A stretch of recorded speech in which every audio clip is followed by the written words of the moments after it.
Hello everyone! Hi mga mommies! This is Ayam and welcome to Ayam Vibes.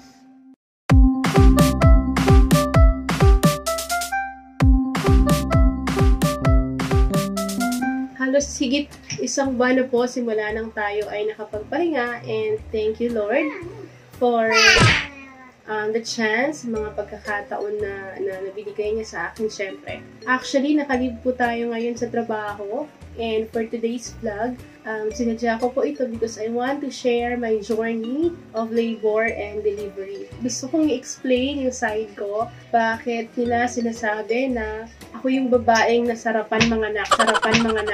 Everybody knows how painful giving birth is. According nga dun sa isang nabasa ko, giving birth is second most painful thing next to burning your body. So, imagine niyo na lang po na sinusunog po ninyo yung inyong katawan or sinusunog natin yung ating katawan.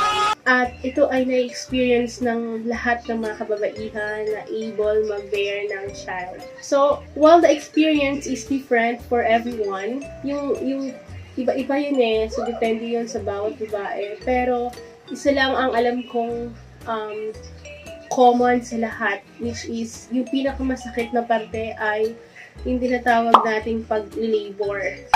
So, ito yung parte or ito yung bahagi ng panganganak wherein yung baby ay naghahanap ng kanyang malulusutan, outlet, no, to leave the uterus or womb.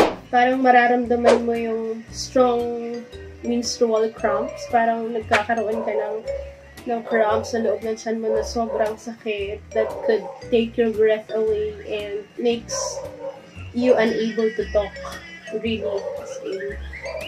Hindi mo gustuhin magsalita sa sakit. You are in labor when you have regular contractions na. So, mararamdaman na lahat ng mga nagbubuntis ito that will cause your cervix to change. So, pag sinabi natin contractions, mafe-feel natin na yung mga muscles natin ay nanginginig, parang gumagalaw lahat because our muscles are helping together to make the baby out of our uterus. What is amazing thing in pregnancy is that kahit anong sakit,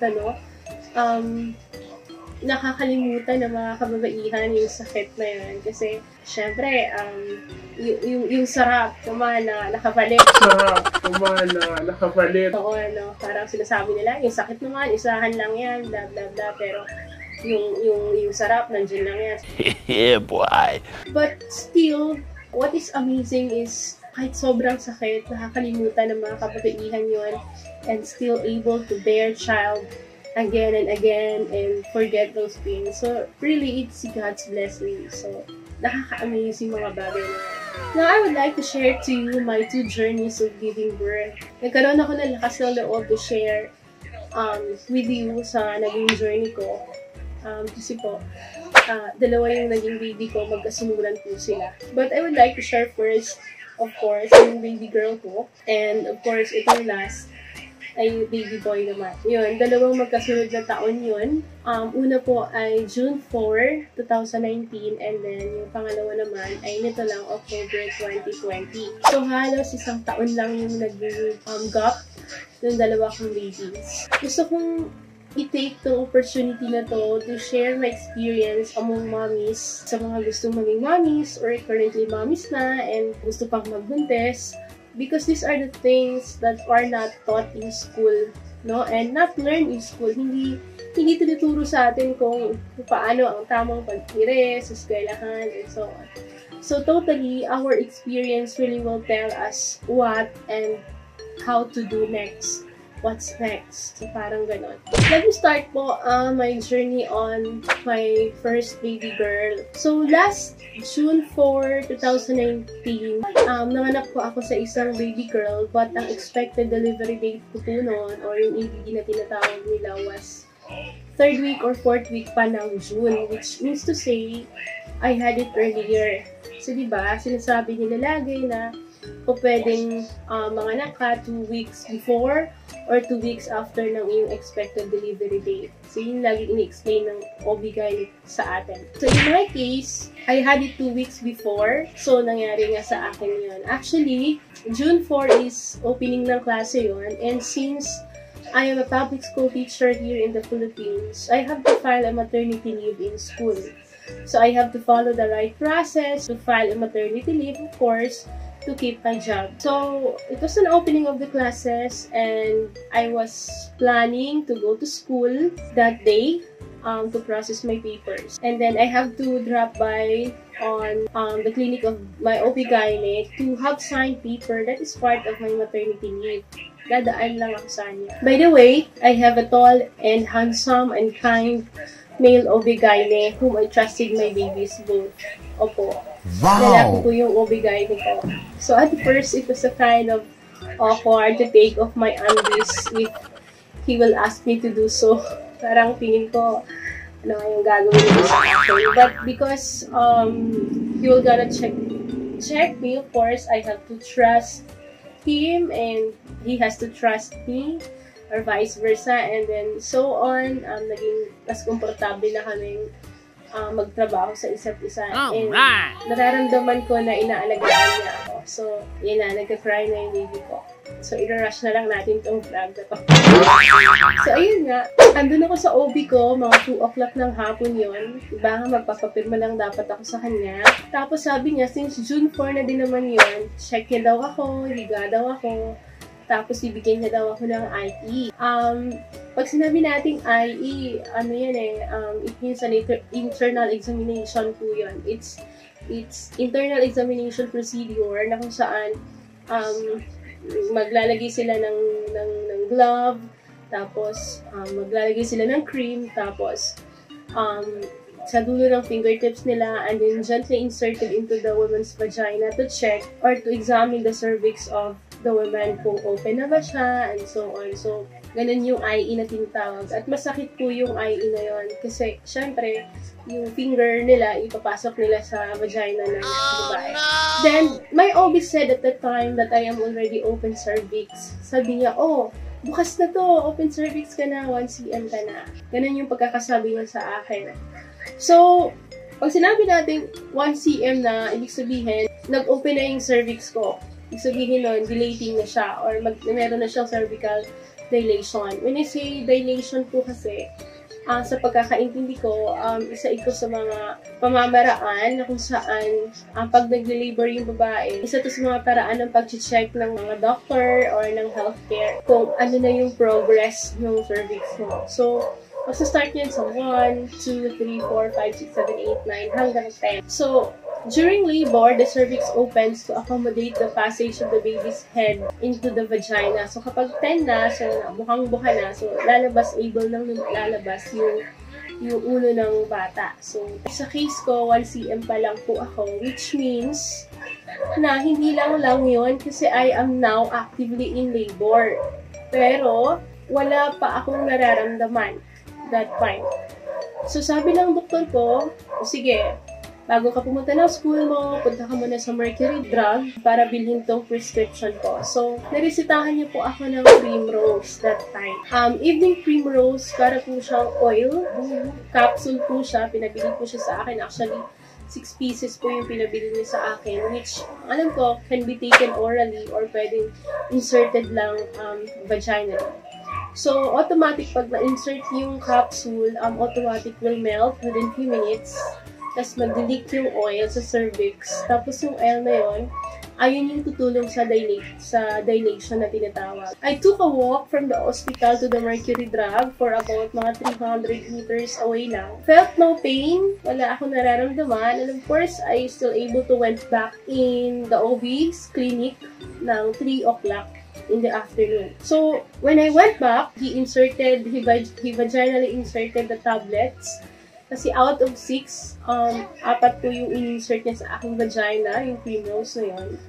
And then, after insertion, sabi sa akin ng OB ko, oh, 3 to 4 cm ka na. And my cervix opened very quickly. So, sa mga times na yun, siguro mga kasinlaki na ng kalamansi yung size niya after nung internal examination. And my OB-GYN decided not to allow me to go to school anymore. At sabi niya, you will now give birth this time. Sabi niya ganun sa akin. So, nagulat ako kasi hindi ko naman ina-expect. Kasi what I was planning is magpapapirma na ako ng papel. And since I do not have anything with me, wala naman akong dalang mga paraphernalias, wala akong dalang mga gamit ng baby spa, kahit gamit ko, wala. I called up our housemaid and told her to pack up our things, na ganito, ganyan. Kasi hindi pa talaga ako nag-impake because malayo pa masyado yung aking expected delivery date. Tapos, at the same time, tinawagan ko yung asawa ko na punta na rin sa hospital kasi kako manganganak na ako. Hindi talaga ako ready. And then, at 4 o'clock, after the call, and waiting for an hour kasi may pasyente pa yung OB ko kasi nasa clinic siya, may mga sinuset up pa siya. Dinala ako ng nurse assistant sa delivery room. As in, no signs of labor pa. I felt no pain pa din. Walang water or blood discharge. Wala. And the nurse told me to keep on walking inside while they are preparing for the labor room. So, sabi sa akin, sige, lakad-lakad ka muna dyan. So, mga 5 o'clock na po yun, the nurse asked me to lay on the labor bed. Kaya lang sabi ko, pwede ba ako uminom ng tubig or kumain muna kasi nagugutom na ako. But of course, I was not allowed. So, wala na akong magawa, kundi sumunod na lang sa kanila. Tapos, higa na ako. So, mga 5:30 na yun, pumasok na po yung OB ko. Tapos na siya sa trabaho niya. Wala na siguro siyang pasyente. So, pumasok na po siya doon. Tapos, nag-ai ulit siya, inain niya ako, and then sinek yung cervix ko, and then sabi niya, 6 cm ka na, sabi niya sa akin.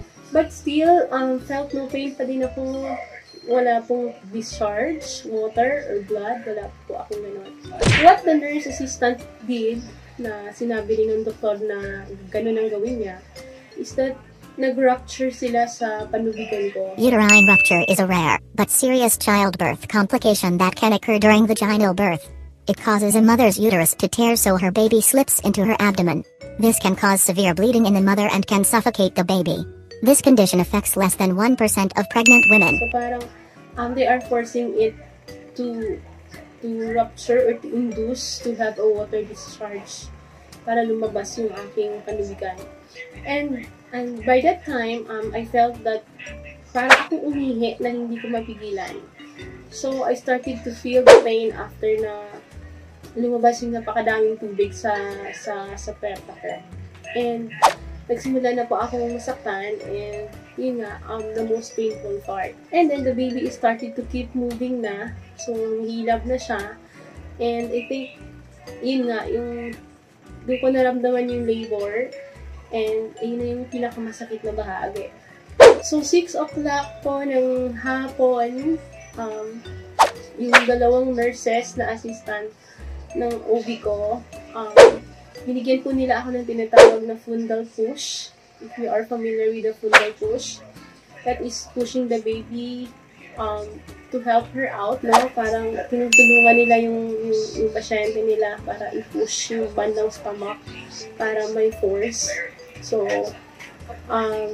habang iniiri ko yun, sinabayan nila ng fundal push, and then, tara! Finally, baby out na. So, 6 o'clock, baby out na po ako that week. So, lumabas yung first baby girl namin, and worth it lahat ng pain na yun sa pag-ire. Sakit-sakit, sobra.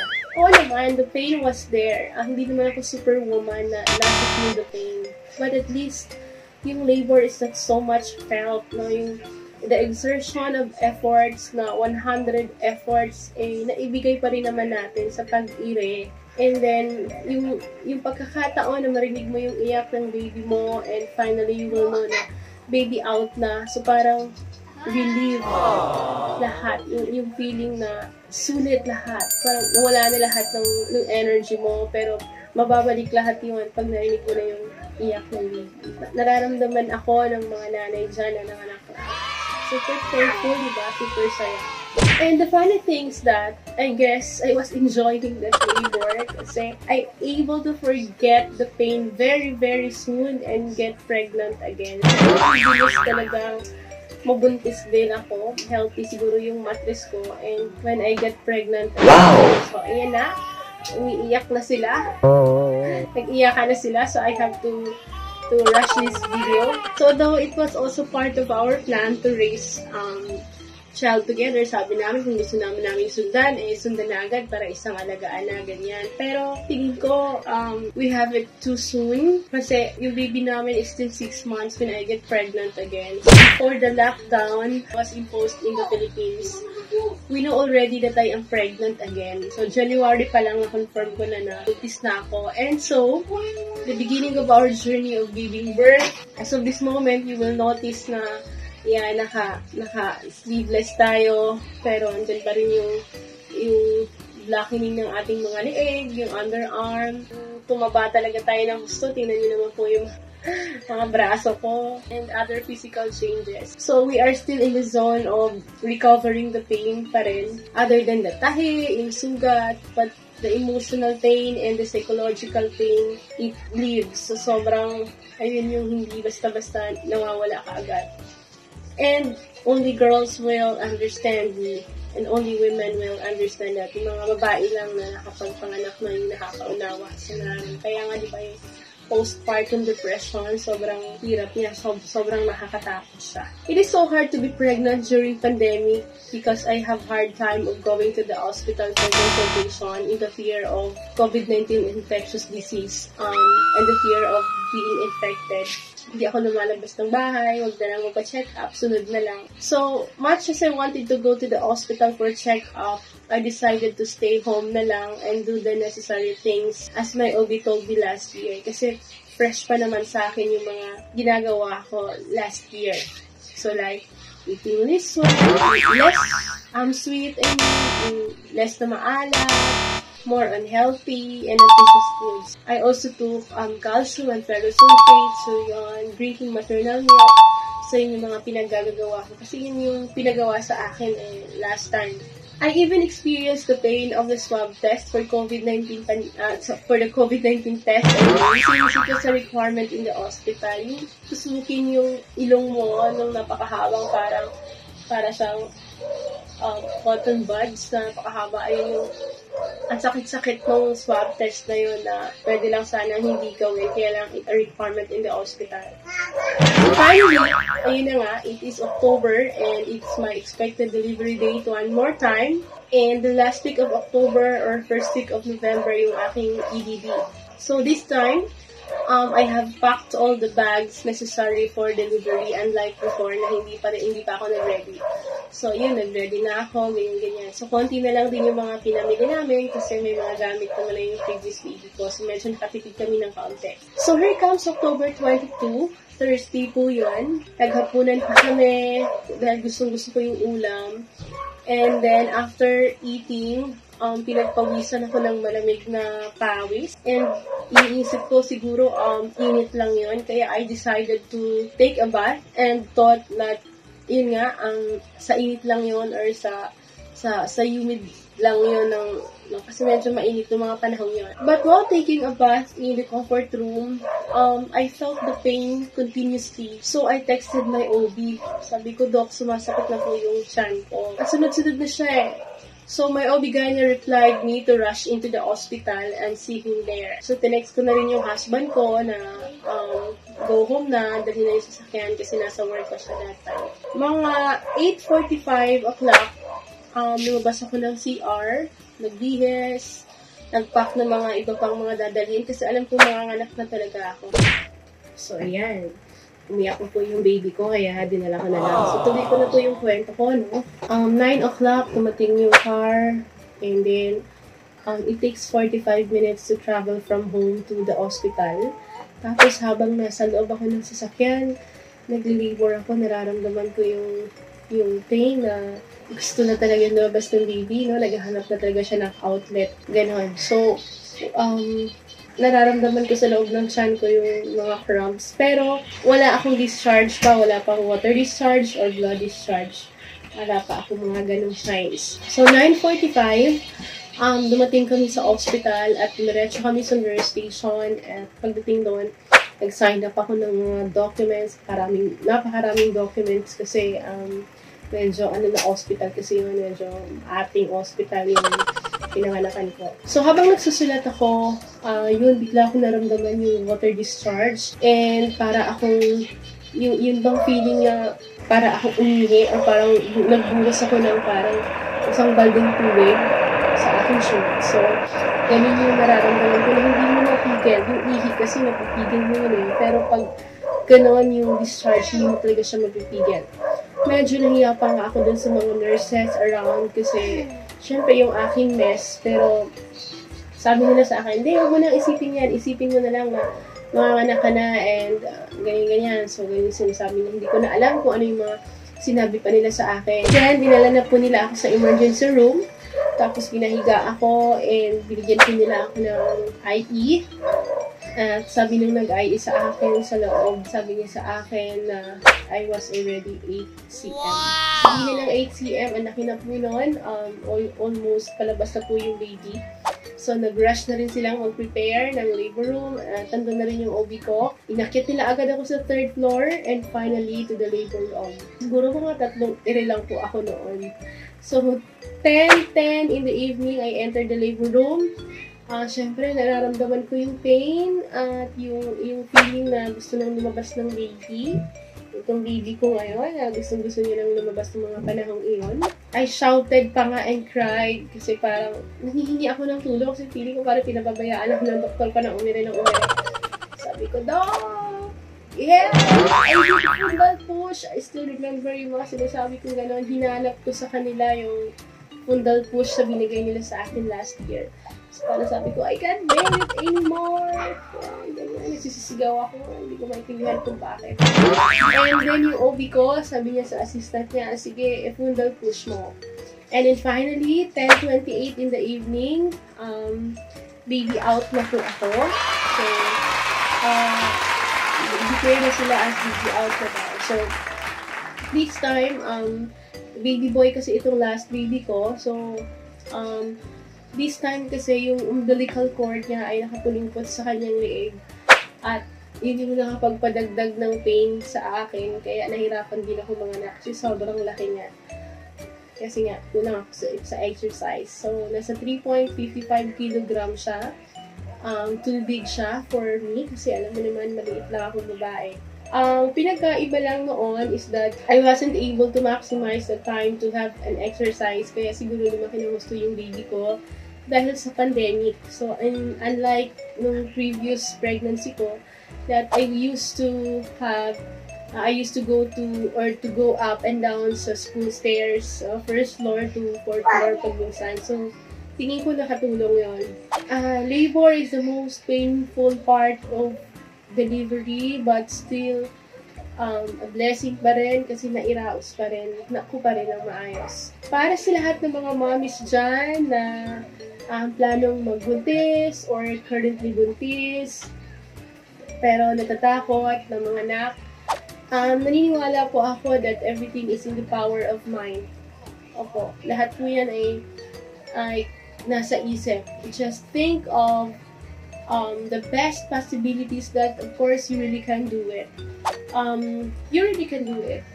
Remember how our neighbor in the province were able to give birth alone by herself. Kaya nga niyang mairaos mag-isa yung panganganak niya, yung kapitbahay namin sa probinsya. So, ibig sabihin, normally kaya naman talaga ng tao. Dinesign tayo ng Diyos na kakayanin ng mga anak. Ayan, actually, nandun pa rin yung pain. So, it is really a skill and talent among women to bear a child and to deliver a child.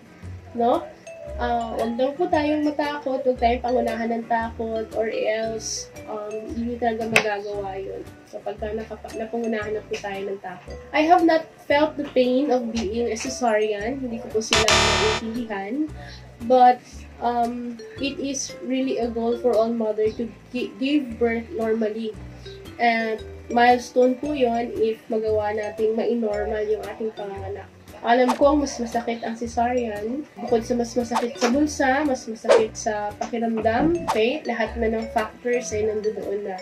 I may be luckier not to experience a long time of labor, no?